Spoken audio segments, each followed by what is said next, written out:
जब तुम्हें कोई बात मैं लगातार बार बार कहता हूँ ना, तो उसके पीछे कारण होता है।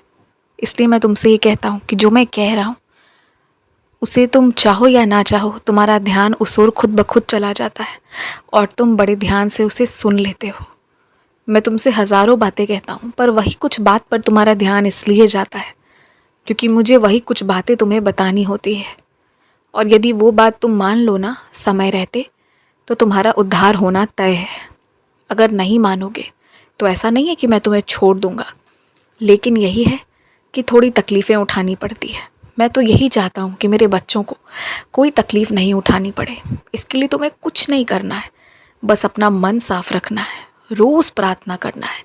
कुछ भी हो जाए, दिन की शुरुआत और रात का अंत प्रार्थनाओं के साथ होना चाहिए। और उसके अलावा अपने कर्मों में मुझे स्मरण रखना है।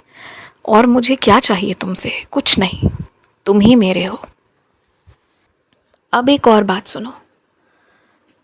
एक तो कुछ लोगों के मन में कुछ गिले शिकवे थे तुम्हें लेकर, कुछ उनके मन में असहजता थी, कुछ उन्हें डर था। वो डर मैंने उनका दूर कर दिया। दोबारा से उनका तुम्हारे ऊपर विश्वास दृढ़ हो गया है। अब दूसरी और सबसे ज़रूरी बात यहाँ पर ये आती है कि जो भी तुम्हारे पीछे गलत किया जा रहा है, तुम्हारा नाम खराब किया जा रहा है, अब वो ठीक होने की प्रक्रिया शुरू हो गई है।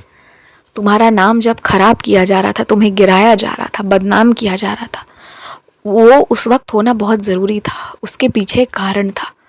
वो कारण क्या था वो तुम्हें अब समझ में आएगा, क्योंकि अब तुम्हारा नाम खुद ब खुद जिन लोगों ने बदनाम किया था ना, बस वो उनकी करनी का प्रभाव था कि आज उनका नाम मिट्टी में मिल रहा है।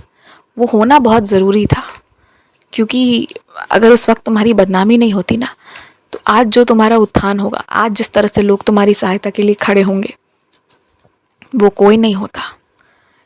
मैंने पहले भी कहा था, कष्ट का दौर आता ज़रूर है, पर वो चला जाता है। और जो मुझ पे विश्वास रखता है, मेरी दुआओं पे विश्वास रखता है, मेरे शब्दों पर विश्वास रखता है, उसके दिन अच्छे हो जाते हैं। और वही तुम्हारे साथ हो रहा है।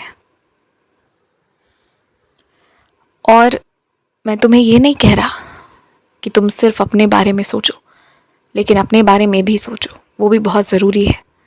तुम सबके लिए जिसे जो चाहिए वो देने के लिए 1000, 2000, 1500 या जितना हज़ार भी खर्च करने पड़े, तुम सोचते नहीं हो। खुलकर दोनों हाथों से खर्च करते हो और खुश भी रहते हो। दूसरों को खुशी देख कर तुम्हें ज़्यादा खुशी होती है। ये सब अच्छी बात है, लेकिन कुछ छोटी छोटी चीज़ें जब तुम्हें अपने खुद के लिए लेनी होती है, तो इतनी बार क्यों सोचते हो? क्यों तुम्हारे हाथों में मैंने धन रखा है? तुम्हें सोचना चाहिए कभी कभी कि अपने लिए सोचना, अपनी खुशियों के लिए सोचना भी उतना ही ज़रूरी है जितना औरों के लिए सोचते हो। अभी से ना बस अच्छा अच्छा खाओ, अपने स्वास्थ्य पर ध्यान दो, समय समय पर दवाइयाँ भी लेते चलो, आराम से यात्रा अच्छे से पूरी होगी और इस बार वो अद्भुत चमत्कार होगा जो पहले कभी नहीं हुआ था। खुश रहो।